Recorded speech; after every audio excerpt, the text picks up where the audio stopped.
Well, hello everyone. I'm so glad that you made it out tonight. This is going to be an awesome night.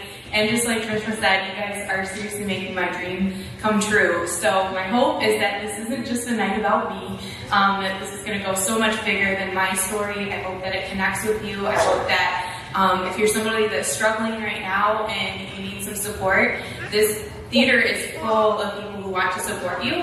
All of the tags and stuff on the side of the chairs, these are all different organizations that came together to support this cause, that are doing really, really amazing work for the people that are struggling and their families impacted. So if you want to get connected, if you want to just be a part of the fight, talk to any of these people. Like, these are all amazing organizations. They're all wonderful groups. But it's going to be a great night. I'm super excited to kick it off.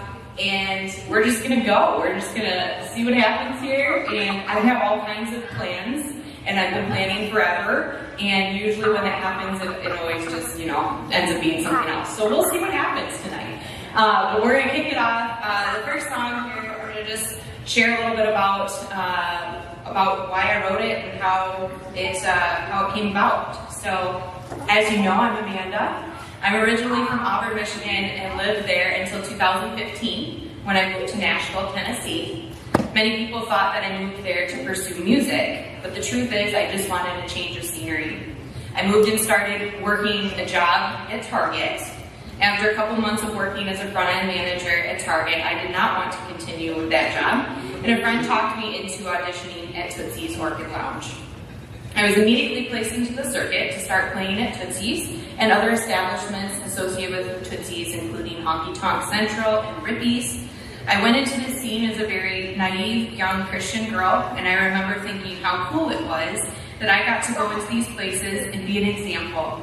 I could be someone to bring light into the darkness. It was maybe a month or so before I was drunk a vast majority of my shifts. I had a new wardrobe, and I was encouraging the crowds to chant and cheer things I would never normally even say. What I learned very quickly is that in order to be successful in the downtown music scene, you had to be the life of the party, and you had to get everyone else to join you. As a girl, you had to run the tip jar and make money for the band that was split 5 ways. Therefore, the bands only liked to hire the girls that looked the part and knew how to work it for tips. When people would buy you free drinks, you would drink them. And when the men would flirt, you went along with it to make some extra money. There was a musician that I played in a band with 4 days a week. He had a girlfriend, but convinced me that he wasn't happy with her and he wanted me. Turns out that was a lie, and he was also seeing multiple other singers that I happened to be friends with. It was a very toxic and twisted situation that I put a lot of energy into. I had convinced myself that there was something wrong with me, and I would do whatever I could to win him over. Finally, I reached a point that I accepted the fact that he would never choose me, and I put it behind me. I found a way to show up every day and play music with him and be civil. One night, I got really drunk, and I knew he was playing a late shift. At this point, I still considered him my friend and a bandmate. So I asked him if he would take me home because I could not drive. He said he would. At the end of the night, when we were driving in the car, I said, "This isn't the way to my house." And he said, "I'm not driving all the way to your house, you're coming to my house." He forcibly insisted that I do things in the bedroom with him I didn't want to do. I remember he got up and went to the shower, and I cried so hard that I had to make sure I wiped the tears away and act normal before he got back.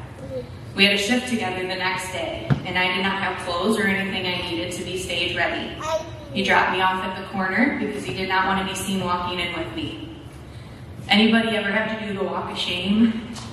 Well, I got the opportunity of playing an entire show presented to hundreds of people in the walk of shame mode. I was humiliated and have never felt so low. This was a memory that burned into my brain of my time in Nashville. Fast forward, I moved back to Michigan, wandered around wounded for the first year or 2 of being back. I started working with a Christian counselor to help work through some of the hurt I was experiencing and couldn't seem to get over.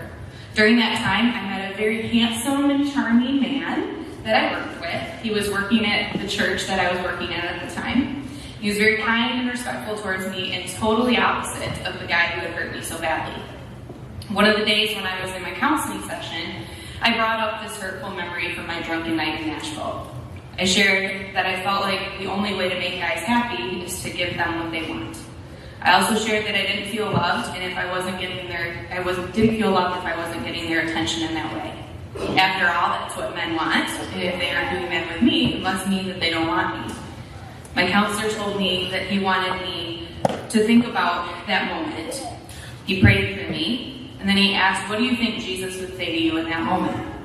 Immediately, a vivid scene came to my mind as if it was a movie playing through my head. It was the scene of the woman at the well from the Bible, except the woman was me. I was so clear in my mind that I felt I could actually hear the words directly from Jesus, and he said, I don't see your past. I love you, and that's that. This moment was so powerful for me and was extremely healing and freeing. For so long I had been holding on to the shame I was feeling, and in that moment it was released. And I realized that I am loved for me and who I am, not for my mistakes. This song is what started me on my healing journey. The second verse talks about the love I found from my soon-to-be husband at the time. It was an accepting and non-judgmental love. It was a love I had never experienced before and was ever so grateful for. My story starts here, so without further ado, let's kick it off.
You used to be, she said.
Let's give it up for them.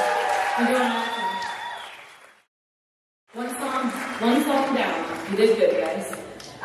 So did y'all get bags when you walked in? Did y'all get bags?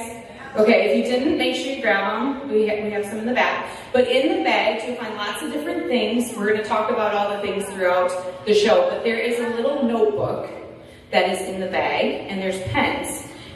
For me personally, obviously, I connect with music. So I know when I'm listening to music, sometimes I hear a song and I'm like, oh gosh, I want to hear that again. That's what those notebooks are for. So if you're like, oh, I really connected with that song, jot it down. If there's something you see in the lyrics that speak to you, like jot it down.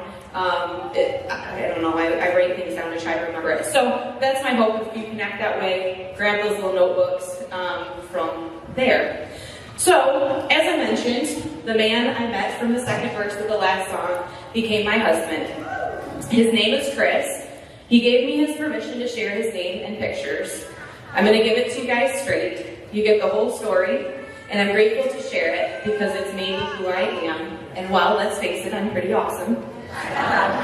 So the story of Chris and Amanda, quickly summed up, is that we met while we were working at a church in Midland. He started as a participant of the work program ministry and quickly moved up to the ministry leader or manager of that program. I was the communications director, and I worked closely with all the ministry leaders. I became friends with Chris and realized we both had stronger interests in each other. He let me know that he was in recovery and that he had a past of drug use. He had done time in prison and shared with me some other things from his past. I had never met anyone in recovery before, and I had never been exposed to anyone who was struggling with drugs. I was impressed to hear about the past that he had and to know that he overcome that part of his life. I only knew the guy who was living a healthy life of recovery, who treated me amazingly, loved God, was a great leader, and example to other people.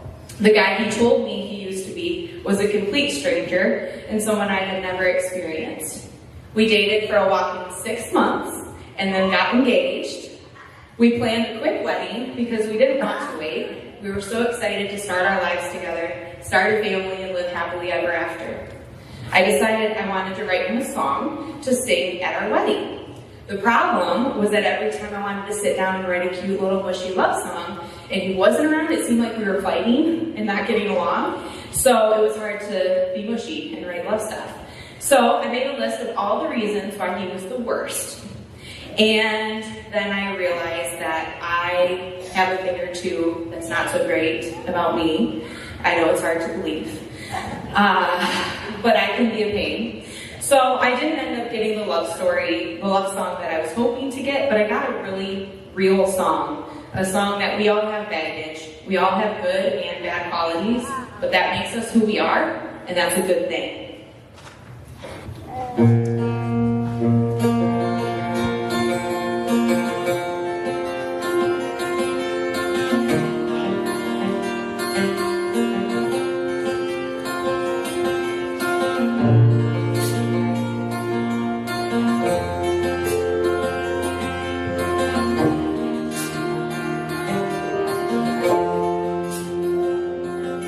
It's a good thing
I'm Officer Murphy with the Bay City Department of Public Safety.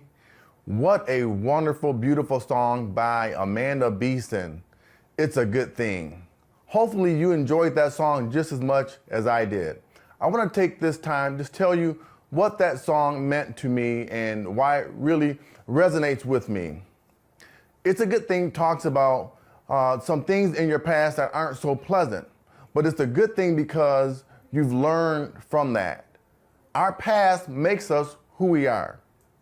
And when I reflect on that song, I think about decisions that I made in my past. They weren't the greatest decisions, but guess what? They made me who I am today, and I learned from all those situations. Hopefully, you've learned a lot from that song, and you can reflect on your past. You don't have to be embarrassed or ashamed, but you can learn from your past. That way, you can control your future. I just want to give a shout out to Officer Murphy, even though he's in trouble for not being here today. He went on vacation instead. But he is the main guy that is setting up our quick response team here in Bay City. So if you're in the Bay City area and you see him around, make sure you give him a pat on the back and just a handshake. He's a super cool guy that is really out there fighting every day to really connect people and get them help. We're really trying to make a difference in the police department, and we're so appreciative of how cooperative and understanding the Bay City Police Department has been. They're really working hard to get educated about addiction, to make sure that all the people that are involved either on the streets or in the jails are really being more educated, and that's a great turn to see those things happening. So I did finally get around to writing a Mushy Love song for Chris, like I was hoping. I spent a lot of time with other friends and family. I haven't always been good at dedicating one-on-one time to my significant others. There were many times that I put Chris on the back burner because I wanted to do what I wanted to do. This is a song that I wrote with the intention of it being meant for him and him only. I wasn't ever going to even sing it publicly, so it'd be special just for him. But I changed my mind and decided I would share it publicly because I want the world to know how much I loved him and still love him. I wanted to publicly share how much he matters to me, and that no matter what has happened or what will happen, this song was and always will be for him and for him alone. So Chris, this song is for you.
Nothing's gonna stop what he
Thank you.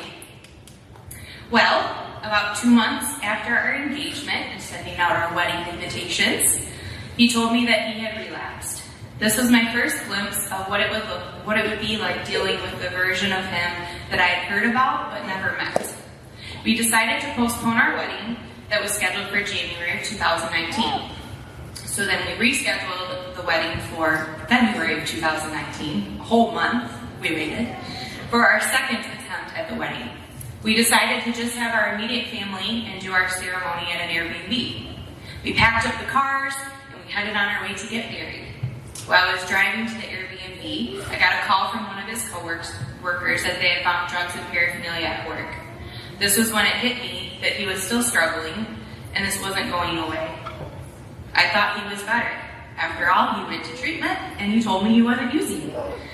I had no clue what to do, and I was completely clueless to the severity and seriousness of addiction.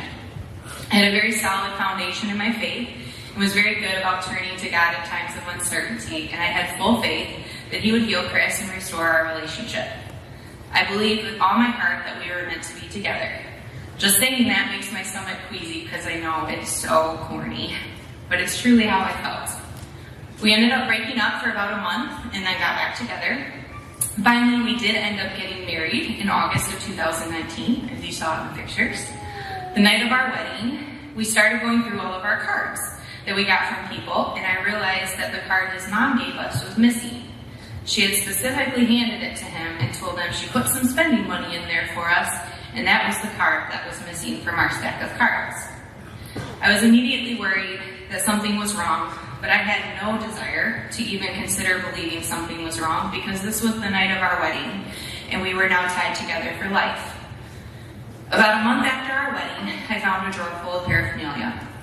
Prior to our first wedding attempt, I bought a book called 31 Prayers for My Husband. I decided that I would start working through the book. Even though we weren't married yet, I knew we would be, and so we hadn't had the ceremony yet, but my heart was completely his. I fully accepted him as my husband in the moment he asked me to be his wife. This book I was working through was a prayer journal. It had different Bible verses and topics, so I would say the prayers and write down my specific prayers for him.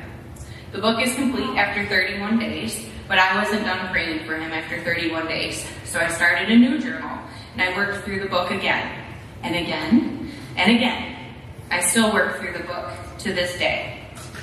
One day, I was at a complete loss, and I felt so hopeless. I was sobbing and reading through the many prayers I had written down. I was discouraged because the prayers weren't working. Isn't that frustrating when your prayers don't work? He wasn't getting better, and I was so sad that I was married and didn't even see my husband most of the time because he was either using in treatment, sober living, or something else. One thing that I wrote on almost every page of my prayer journal as I was going back and reflecting through it was, I love you, Lord, I trust you. As I realized this through my tears, this song came together from the prayers on the pages and the love I have for God. This was a moment that I had to re-surrender my life, my marriage, and the well-being of Chris into God's hands. I was reminded that I love God and He's bigger than all of this. This is a prayer for anyone who's still struggling today. Many support groups allow a time of silence for those who lost or still struggling. So let's have a moment of silence for that purpose.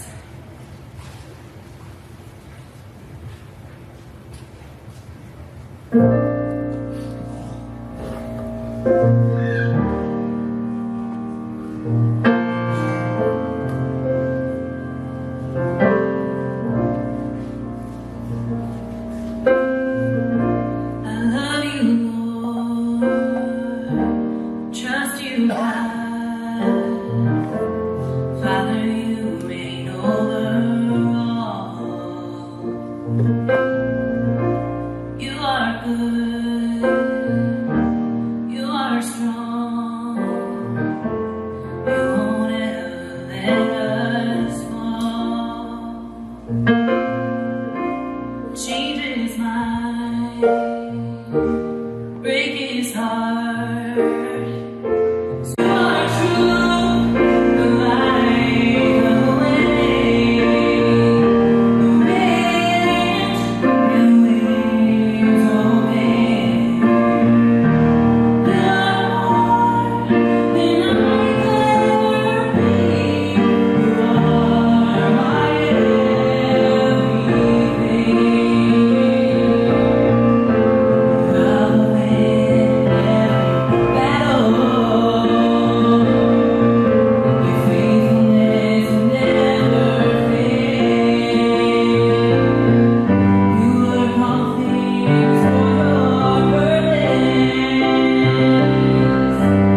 share to the stage.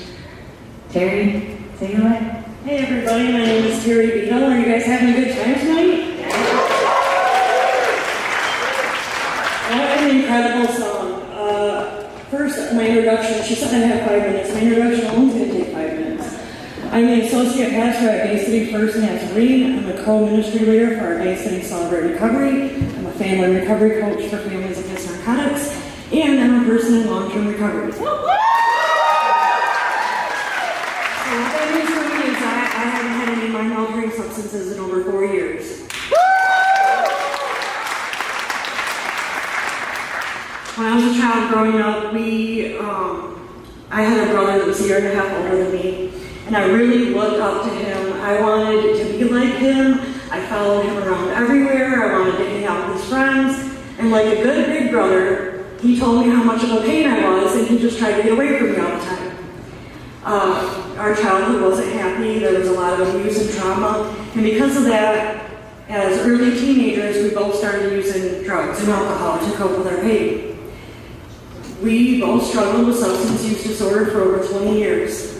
In 2013, I got into recovery. That's 10 years ago, and I've been sober for 4 years. Yep, I didn't get it right away. I tried to get my brother into recovery. When I got into recovery, I found the love of Jesus, and it changed my life. More than anything, I wanted him to see this world that had love and freedom and hope. And I knew that it was available to him. I did everything I could to try to help him. I can remember one time when he overdosed, me and my 18-year-old son gave him CPR for what seemed like an hour. It was probably only a few minutes. We hit him with Narcan twice, and he just started to come to when the EMTs arrived. And he was so mad at me. He was yelling and screaming. He was so angry at me because I brought him back to life. In that moment, I realized there was nothing I could do or say that would help him want recovery. The only resource I had left was prayer, so I hit my knees and I cried out to God. And Jesus comforted me. I prayed for the mask of denial to be lifted from him. I prayed for him to have the strength to fight through the temptations. More than anything, I just prayed for him to be free of this addiction. On July 12, 2021, my brother, Gregory L. Mannion, died of a failed drug overdose. I miss him very much, but I'm here to tell you that there is hope and people do recover. Wherever you're at in your recovery journey, when you come to the point where you don't know what else to do, I want to encourage you to hit your knees and call out to Jesus, because he is still there for me on the days when I can't see past the pain. I rest easy in his love, comforting arms. This song really touched me in such a special way because I was caught up in a prayer battle. And I would like to encourage you, if anybody here would like prayer tonight, you can see anybody over here that's sitting with Celebrate Recovery, and I'd love to pray with you.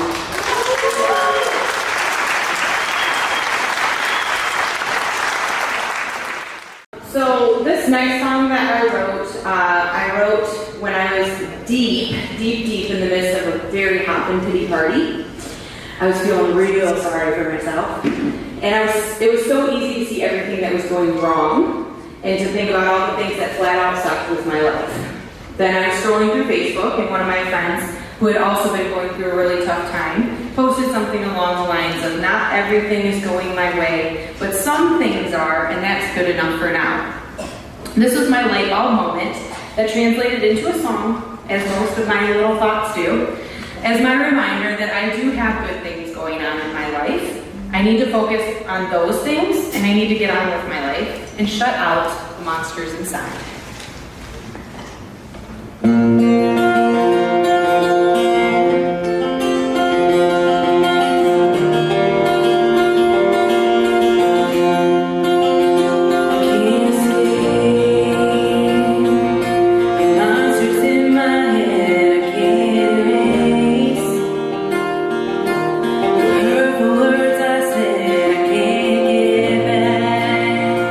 Time that's lost, I can't replace.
We're gonna reel it in again. That was a fun little intermission. Did y'all have some nice conversations and adventures around Bay City, around the block? 45. All right, silence. Okay. Good. Glad you're doing good out there. All right, so in 2017, I'm gonna pick back up where I left off. I moved back from Tennessee to Michigan to start a nonprofit. I felt it was important to encourage teen girls and surround them with positivity and pour into their lives. This organization is called Beauty Mark Teens, and part of the organization was specific to group events. So we would meet weekly with the girls and we'd do different activities and we'd go over different important topics that were relevant to their age and life dealings. One day, the president of our board showed up to our event and she asked the girls what their favorite part of Beauty Mark was. One girl spoke up and said, "I feel like I belong here and people accept me for who I am. My high school is like a living hell for me, and there have been times I've wanted to kill myself. Here I get to be just me." I wanted to immediately run out of the room, bawling, because that was such a heavy thing for the sweet little high school girl to share. And it made me realize how meaningful and important Beauty Mark was in the work that we were doing. I held my emotions together, which is hard to believe if you know me, because usually I don't hold them together. You might see that in a little bit. But when I got home, I of course poured my feelings into a song. I wrote the first verse and chorus for her. I couldn't come up with a second verse, and it was driving me nuts because it was such a cool song, but it was a special song, and I knew that it couldn't be forced. So I had to be patient, which is not one of my strongest qualities, and I had to wait until the passion hit me and completed the song. Well, 2 years later, I went to a training for emotional intelligence, and I met a man that I probably never would have ever talked to. However, I was forced to talk to him because we got partnered up for one of our exercises. What I learned about him was that he was a gay man who was bullied most of his life and shunned by many people because of his sexuality. He was also a survivor of the shooting that took place in a club in Florida. Some of you may remember this event as it was broadcast heavily on the news at the time. This guy that I normally would have been too stuck up and judgy to give the time of day quickly became a wonderful friend that stole my heart. I originally had intended this song to be the theme song for Beauty Mark and was thinking the second verse would talk about one of the other shared stories from another teen girl. Turns out it was meant for a late 20-something gay man who would have thought?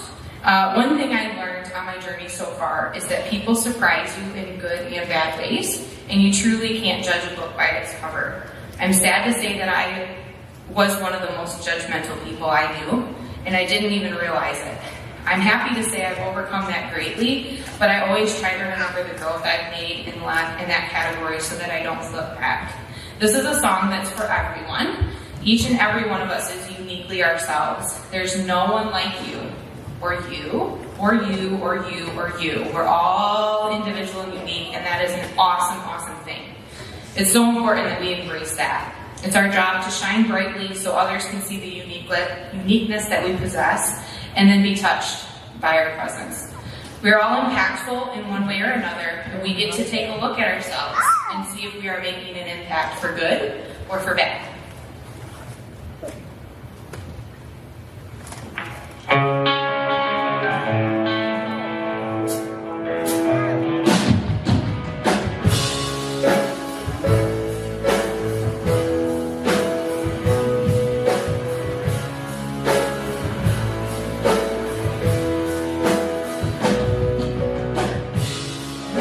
Girl, I see you sitting over there.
Speaking of shining your light, we have a very bright light here in the audience tonight.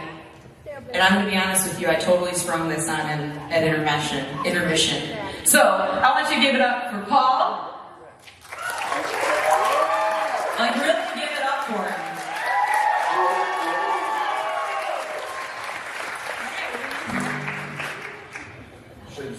Yes. Oh God, those lights are so bright. Speaking of shining your light. So it's funny because like months ago, Amanda asked me if I wanted to speak, and I said, there's so many better people like Greg, you know. I tend to enjoy like seeking out these opportunities because my nerves eat me up. But then she came and Greg said I had to, so I did. But I mean, I'm Paul. I'm an addict, right? Like the disease of addiction has was strong in my life from the age of about 28 to about 37, and man, I lost so much during that time. Today's a special day, and like I was just thinking about kind of the way my life has changed in the last 5 years. When I finally came to terms with like my addiction, where I was, what I was doing, the things I had that mattered were like drugs, and everything else had been taken away. I had given it all up, and I wanted certain things from life. Like I wanted to get clean and stop using not because I wanted to like better myself, but because I wanted things.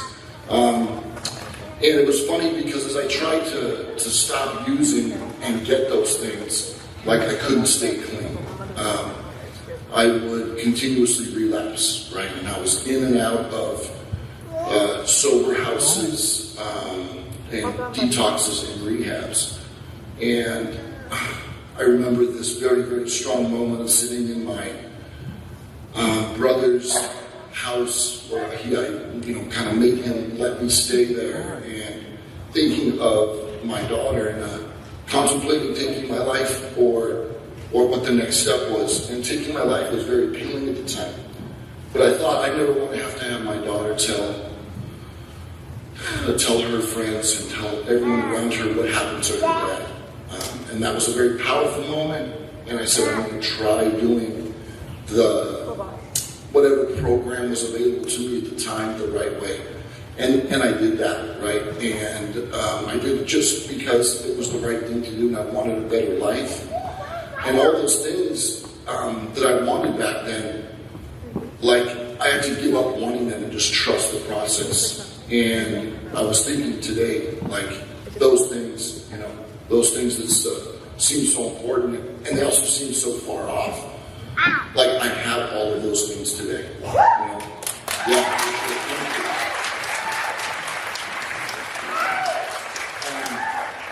Those are the things that matter, right? I have family today, right? More importantly than anything, I have a family that I love and that loves me and puts up with me. And I have purpose each day, and I have friends. Many of you are sitting here in this audience right now and around me. And those are really the things that have made the most difference in my life. And every single day I'm grateful for them. So I just wanted to share that with you, and thank you for listening. And let's support Amanda. Thank you.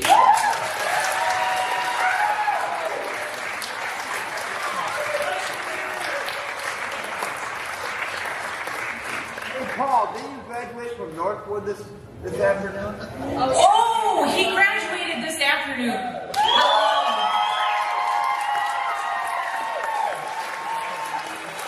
That's pretty darn awesome. Oh, that just gave me goosebumps. That was great. So, as you may have noticed, most of my songs so far have been written about someone else. My heart and my passion is very much for other people. Don't get me wrong, I have my selfish tendencies for sure, but I haven't really been inspired by myself. And I'm driven and inspired by other people, either in their successes or their struggles. I learned while I was at that training for emotional intelligence that I did not think very highly of myself. And I know that just kind of in general talking to people, that's a pretty common theme, I would say. Sometimes it's hard to see the good in ourselves. So I can see the good in just about everybody else but myself. My longing to be better is a blessing and a curse. In many ways, not seeing the good in myself, it highlights the areas I can improve, and that's a great quality. That's created motivation for me to make changes that better myself and to strive for more. The downside is that when it's not balanced, it has a way of keeping me stuck in a very dark and unloving place in my mind. That's a very toxic thing that many people don't see, and can be the difference between living a happy life and a full life, or a life of depression and misery. So I started learning how to love and appreciate myself. I started to be able to believe that there were some pretty good things that I brought to the world and to others around me.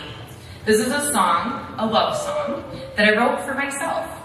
I wrote this from the perspective of what others might see in me. I thought maybe if I could see myself the way others see me, I might be able to believe that there's some good in me. So this is the first step I took to loving myself. Fast forward down the recovery journey, I realized I didn't need to worry about what other people thought of me, but it was my way to kind of start working towards loving myself. And I do actually really like myself now, and I love myself, and I'm someone that I want to hang out with and spend time with. That wasn't always the case. So for this song, I want to dedicate it to a very special woman, me.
Was one of the most heart-wrenching and emotional songs I've ever written.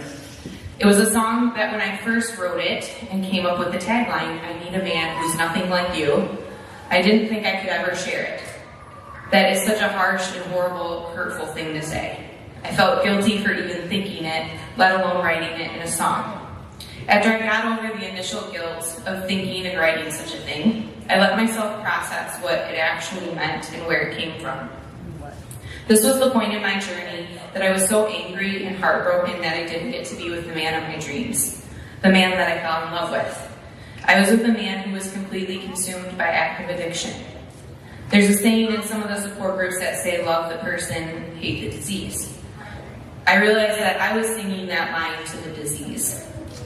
Let me tell you about Chris. Chris is super handsome, smart, loyal, protective, funny, kind, resilient, entertaining, and so many other amazing things. Chris is the man that I fell in love with and gave my whole heart to. Then there was this sneaky thing called addiction that snuck up on Chris and hijacked his body. He looked like Chris, but he didn't act like Chris. Addiction is a liar, it's disloyal, hurtful, selfish, shut down, and so many other things. I wrote this song to addiction while longing for Chris. I went through a time of deep depression on this journey, and I remember one day I looked in the mirror and literally hated who I saw. The reflection looked nothing like me. I literally didn't recognize myself, even though my outward appearance hadn't really changed. My inner thoughts and emotions were so strong that they changed how I viewed myself physically. This moment gave me a perspective of how I would guess that Chris has felt it many times in his life when addiction has overtaken him. It makes my heart ache that there have been many times in his life that he couldn't see himself in the reflection. This is a song that was so important to share, but also a song that I knew would likely cause Chris deep pain. I never wanted to inflict pain on him, and I never even wrote this song about him. I still get nervous when this song is played or shared because I don't want him to ever think that I didn't want to be with him or that I want nothing to do with him. There did come a time when I realized that I did not want to be married to active addiction. I wanted to be married to Chris, and he was no longer around. My sickness had gotten just as bad as his, but in different ways. My life was in shambles, and I had nothing left, emotionally, financially, spiritually, or socially. In November of 2020, Chris and I finalized our divorce. This was my biggest fear and my worst nightmare. This song is written to addiction. I hate addiction. I hate what it does to the people that I love most. And I hate what it does to my friends and family. I hate what it does to children, siblings, parents, and spouses. If I could have one wish, it would be that addiction would not exist. My hope is that this song reminds us to love the person and hate the disease. It's easy to be fooled by the disguise of a person in active illness and to judge them for their choices and actions. But my hope is next time you encounter someone struggling, instead of judging them, love them. When I wrote this song, I immediately envisioned a music video, something I've never thought of or even wanted to do before. But the scene that came to my mind was that I was stuck and trapped with the addiction version of Chris, and he was unable to get inside of his body and overtake the addiction. I realized we were both trapped in different ways. I wanted to be the victim and cry about all the things that he did to me. What I realize now is he wasn't ever intentionally hurting me, and he was a victim as well to a terrible illness. We both had struggles. We both felt trapped. We both wanted to be together and weren't able to reach one another. This is the reality of addiction. This is the destruction that it causes in people's lives. It's something that can't continue to be ignored. It needs to be fought. So to addiction, also known as substance use disorder, I need a man who's nothing like you. It's time to get out of our town and move along.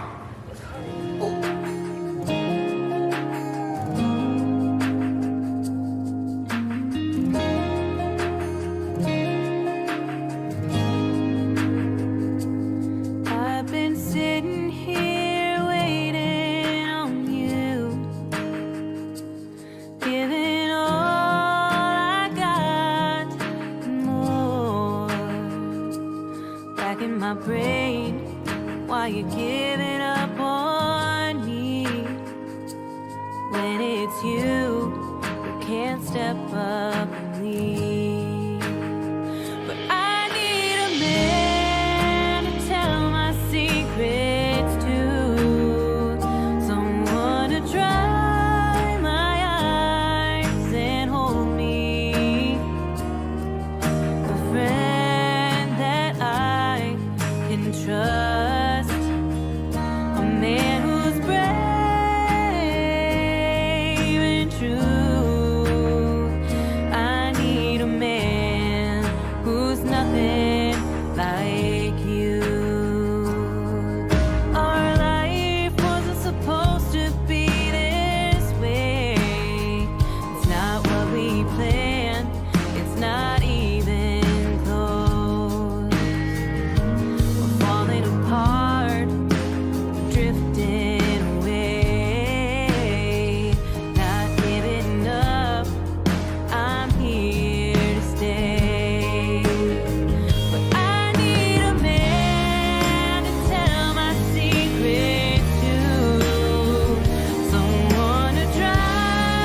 secrets to the one who dried my eyes and held me, my friend that I could trust, a man who's brave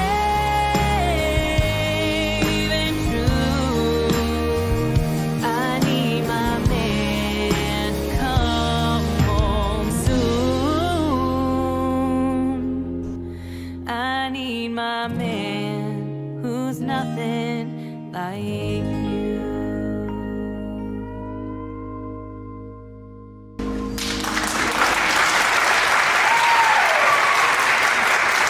Thank you. That's a rough one. But it is the reality of addiction. So, I've never struggled with depression until I went through the experience that I had with Chris. Oh.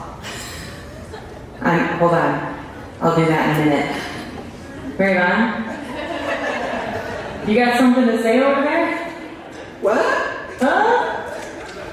Just kidding. Give it up for Mary Vaughn.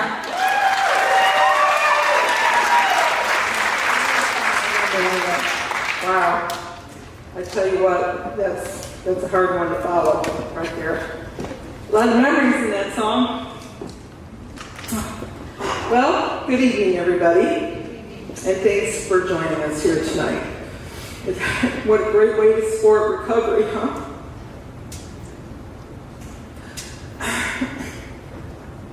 Sorry. See, I'm a person in long-term recovery for substance use disorder. My drug of choice is meth. My name is Mary Vaughn Smunder. As I began my journey, I explored many pathways, finding that each of them had their benefits and unique personalities. So if you're a person that's struggling in recovery, trying to find the right fit, the right pathway, keep searching. I encourage you to keep searching until you find it.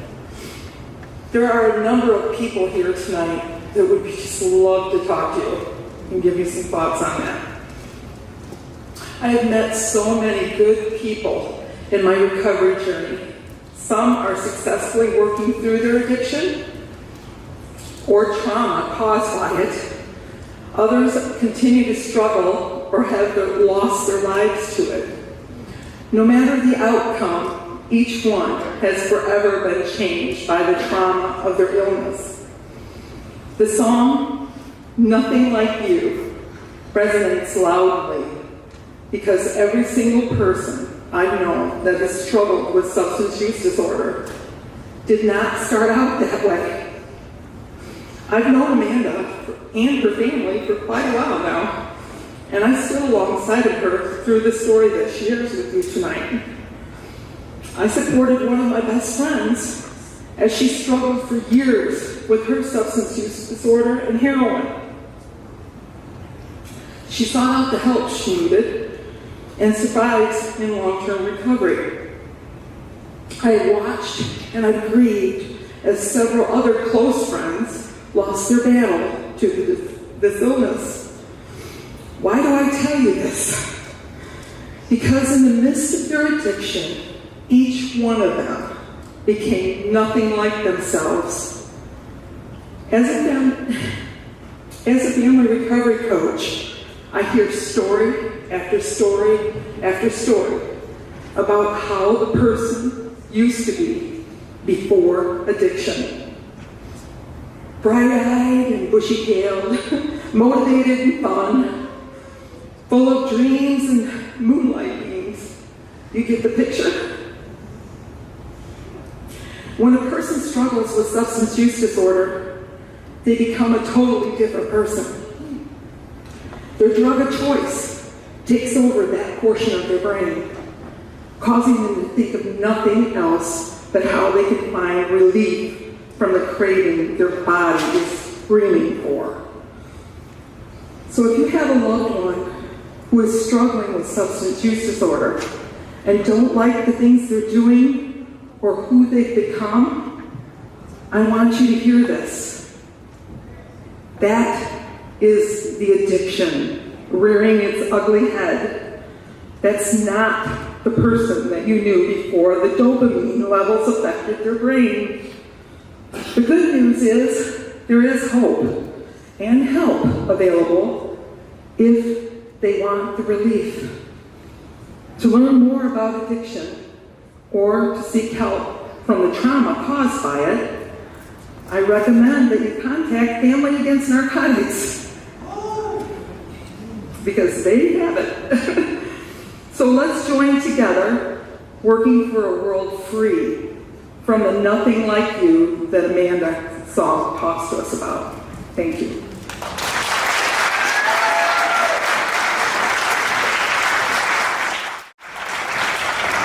So I've never really struggled with depression until I went through this experience that I had with Chris. I wrote this song during the heart of COVID. Anybody remember COVID? The worst thing ever. I was in the midst of lockdown. Chris was staying at a homeless shelter, and I was in the midst of clinical depression. A few close friends and family recommended that I see someone and maybe consider some medication to help me cope. I felt that was extreme, and I could overcome it myself. Turns out I couldn't. I needed some help. I was at a point where I couldn't get out of bed. I couldn't go one day without crying. I was eating whatever I could to feel better. I was ignoring texts and phone calls because it was too exhausting to talk to people. I did end up getting help, and I know she's not gonna like this, but I have a good friend here, Lori, who helped me through that time. She would text me and be like, just come over and have dinner, or just come do this, we're going shopping. And she got me out of bed a lot of days. I'm very thankful for that. I did end up getting the help that I needed, and I did end up getting on medication to help me. I began to see little by little that things were going to be okay, and I had some work to do to get better. It wasn't just going to happen to me.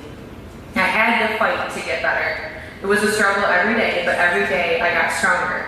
The song is my reminder to continue to fight, and to fight until I win.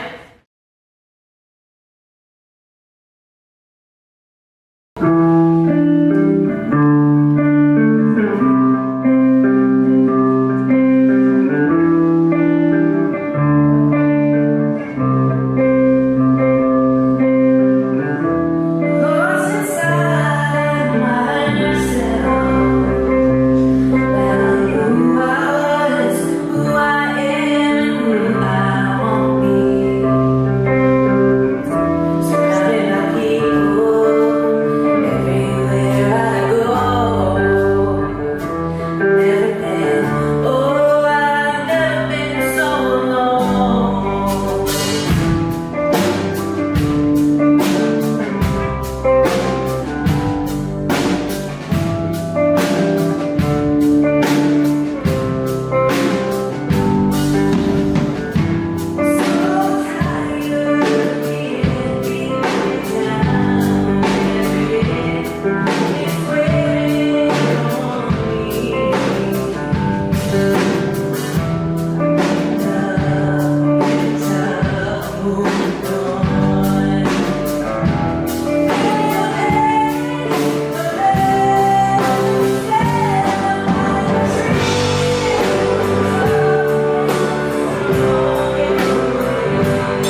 Thank you. And that's what this is all about tonight. So this next song, I had the plans that I make, and then they're ruined.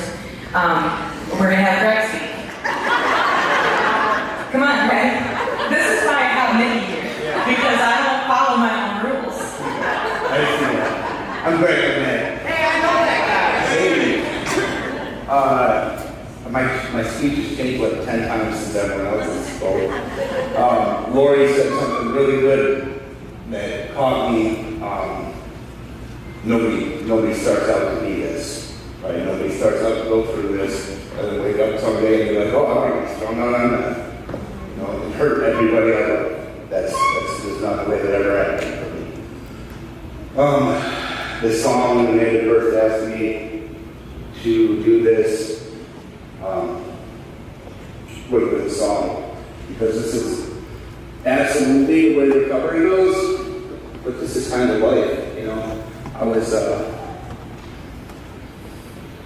was a survivor of sexual abuse as a kid, and drugs were a solution in the beginning. At 12 years old, when I found, drugs found me, I found drugs one way or the other, they really saved my life, I was already suicidal, barely holding on. I had no idea that they were going to take over and, destroy my mom, dad, my kids, and everything that I ever held dear. Paul talked about losing everything.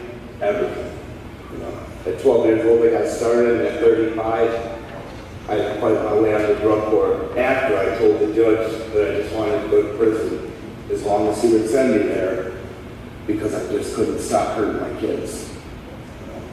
It's been a fight. Recovery has been a fight the whole way, and then they finally awarded me drug court, and I had to fight to get my kids back. I'd given them away along with everything I ever held dear.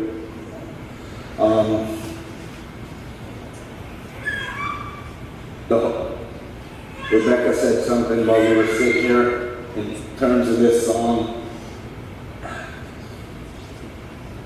Sometimes people take a look at what some of us are doing, and they think this is easy for us. And that's been said to me a few times over the last few years.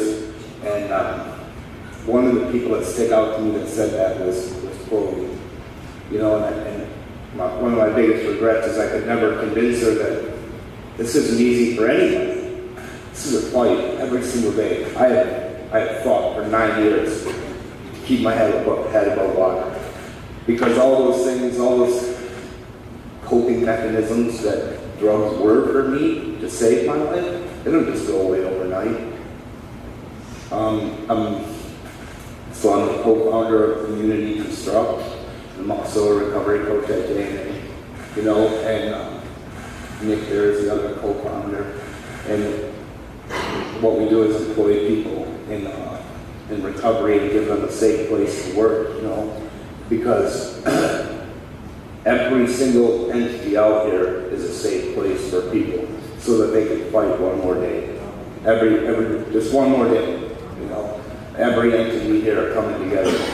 When I found recovery, or actually recovery found me in the Midland County Jail about 2 weeks after I told the judge just to send me to prison. That my mom would be so much better with my kids. And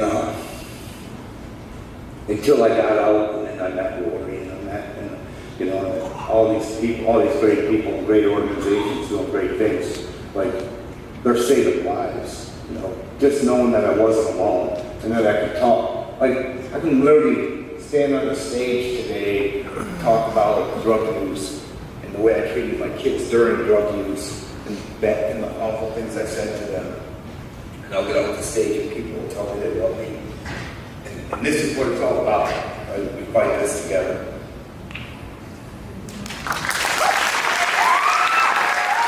So as I began to get more and more plugged in to the recovery community, I met people who became dear friends of mine. I had met several friends who lost the rights to their children while they were lost in the scene of active illness. I got very close with some of them, and one little girl in particular. She stole my heart and brought me joy in a time that I didn't have much. Again, the time of COVID, when we were all locked down. I believe we were meant to be best friends because she was losing her parents and I was losing my husband, all in the midst of COVID and isolating lockdowns. We both felt the pain of what addiction did to our lives, and we helped each other through it. My little 6-year-old at the time best friend made me realize that there were other children who had parents struggling with substance use as well, and they were going into the foster care situations with foster parents who didn't understand substance use disorder. So I decided to get licensed for foster care so that I could provide a safe and loving environment for children who are being removed from the home due to substance use disorder. I'd be able to love on the kids and cheer on their parents to seek and find recovery. This song is written for my little bestie, but also for all the children who are impacted by substance use disorder. You are loved, you are important, and please know that just because your mom or dad is struggling, it's not your fault, and it doesn't mean that they don't love you. This is a song from me to you.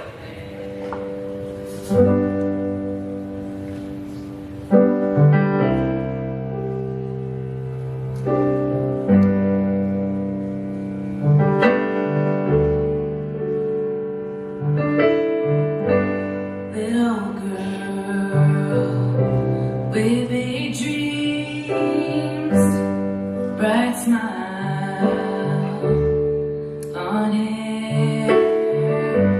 Came into a broken world and brought with you a healing touch. Little girl, you are loved and you matter to me. You are bright star in a very dark world. Your love is strong, your heart is pure. Never give it up on us.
two beautiful children, one behind me, my oldest, Brandon. He is my addict in very early recovery. So when Amanda asked me to do this, I actually could not say no, because one of the things that binds both my children and I together is music. And so as soon as music was on that list, I said, absolutely. And we were sitting in her living room, and I was snuggling that little baby boy out there and trying to select a song. And as soon as I heard Blonde Hair, Blue Eyes, the picture behind me on the top in the red sweatshirt was the first thing I saw in my mind, because that's who I fight for, is my beautiful 7-year-old baby who came into the broken world that he exists in today. But also for this beautiful girl, because she has carried me through this journey, loved her brother, loved me, supported her dad and I in the destruction of our family and the rebuilding. So I have to thank Fan for that, and Lori, because Lori led me to Amanda, and Amanda and Fan has absolutely saved my life. So I hope to continue to work with Fan and give back to the beautiful people that I've met as a result of that. And one of the things that I always say is I would not have ever wished this on my beautiful child or my family, but the silver lining has definitely been the stories, the people, the messages that I've learned, the experiences I've had. And Greg, thank you for giving me hope, because you represent my son, and you give me hope, so I appreciate that. And thank you everyone for coming out to support us, because this is a battle that I will continue to fight for other families like mine.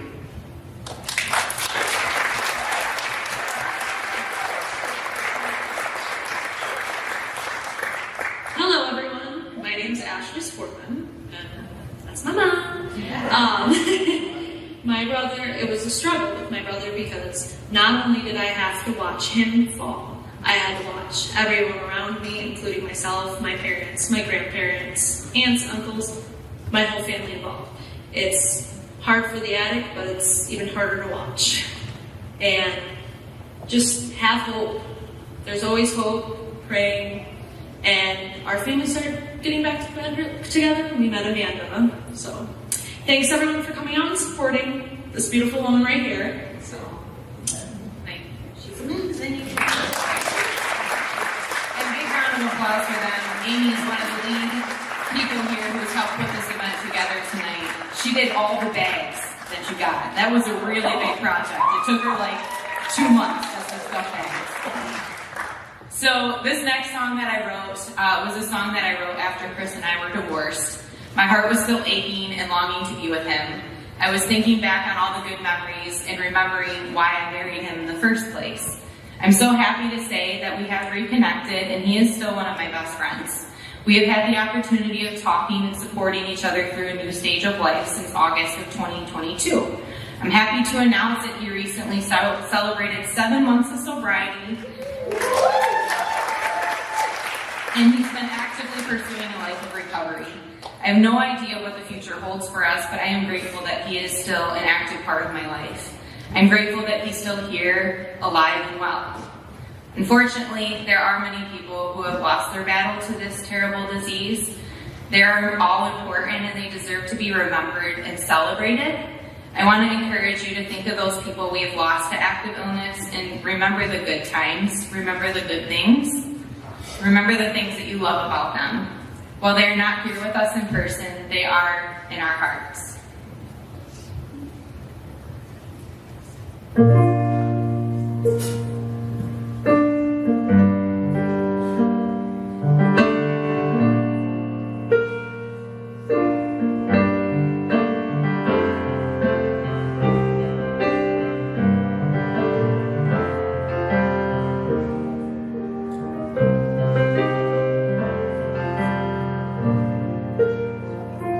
I still think of you when I'm cooking in the kitchen. I still think of you when I walk into the bedroom, living my life, doing fine.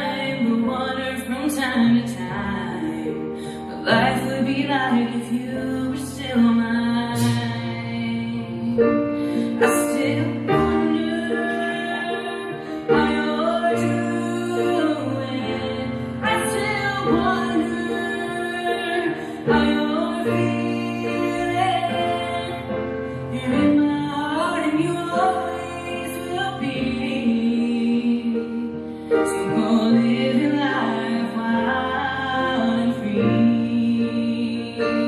I still feel your touch when I'm laying on the couch. I still feel your kiss, even though I'm missing your lips. Getting up, I'm moving on, but I can't block you out. Can't brush aside all these feelings of doubt.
I will fight for you.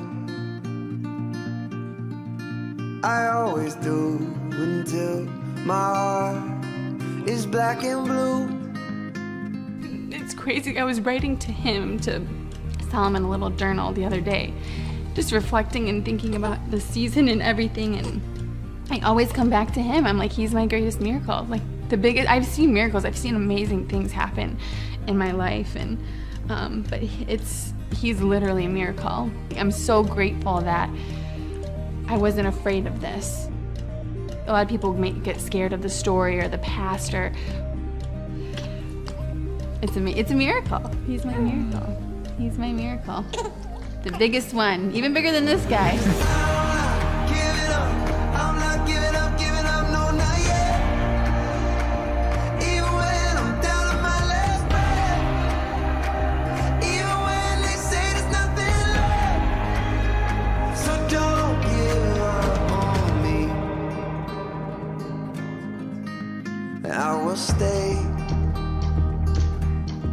I will stay with you.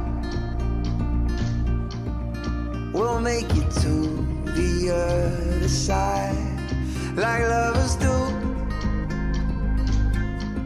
He is probably the person, besides my children, in my entire life, I have never been more proud of anybody else that I've ever come across, not only because he's my husband, but the transformation that he has been through from 12 years ago to now is just incredible. And anybody in our life would say the same thing about him. Sometimes my dad and me go to the arcade. Is that one of your favorite things? What do you call it when you and Daddy go to the arcade? Bro day. Bro day.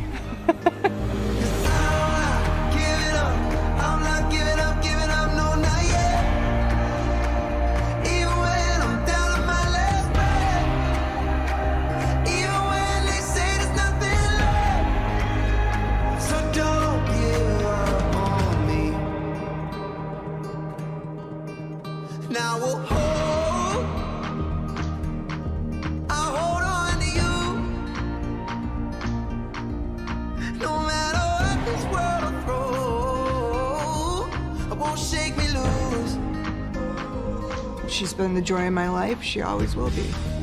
We go to the movies, we go to the bookstore, we shop, we go on trips. I mean, there's only two ways you can go. You can give up or you can fight for your person. I'm not going to give up. I love her.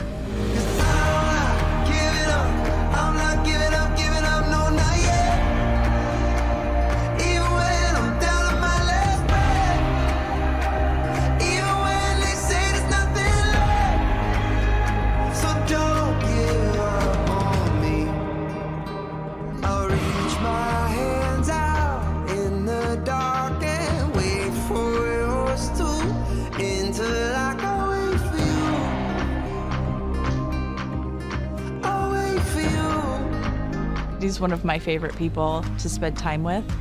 I don't think there's anything else I could ask for in a brother.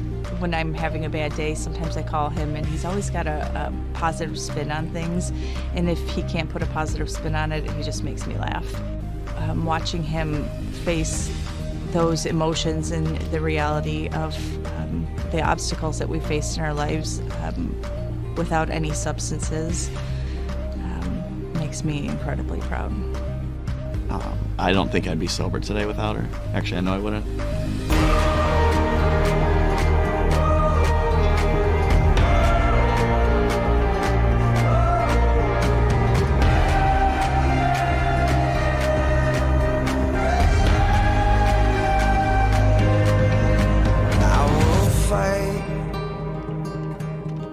I will fight for you.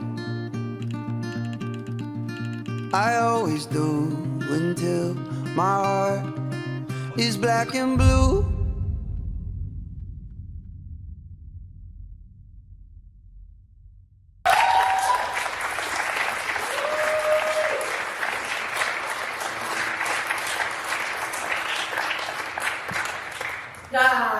That video gets me every time because that's the reminder that we're fighting here together as a community. These are not those people, it's our people. Like everyone sitting in this room, it's our people. We're here for each other. We are one community, we're families. This is something that needs to be fought together, okay? We don't want to leave people alone in the corners. We don't want to leave them by themselves. We don't want to leave families hurt. We don't want to leave addicts hurt. We need to come together and fight this together. That is why my heart was just, I knew that we had to come together. I think it's so wonderful that there's certain support groups for different times in our life because we all need our own personal healing. That's really important.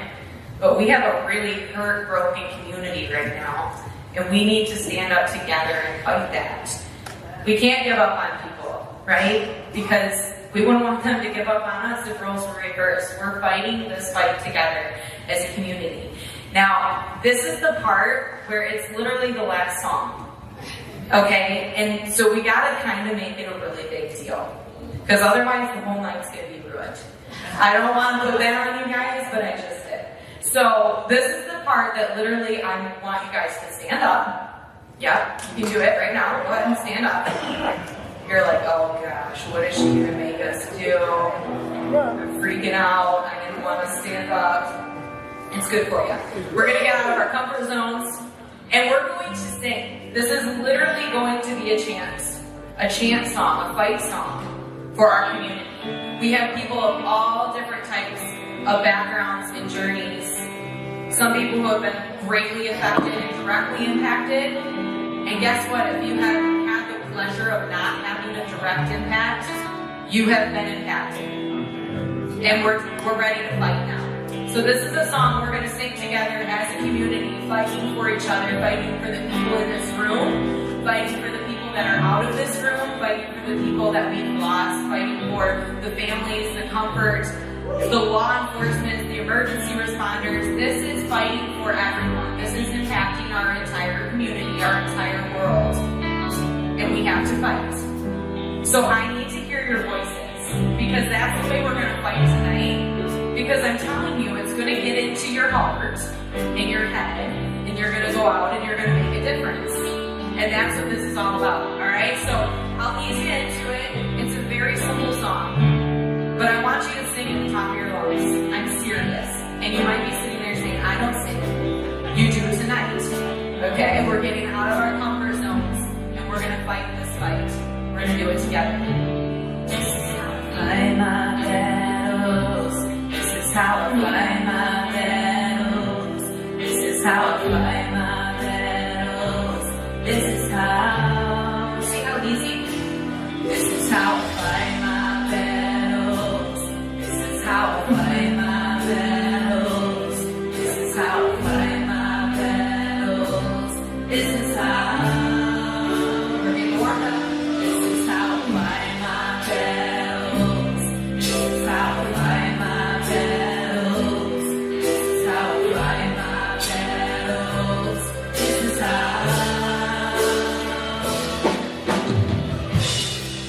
The valley rolling over me. Surely your goodness and your mercy follow me.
like go out and make a difference.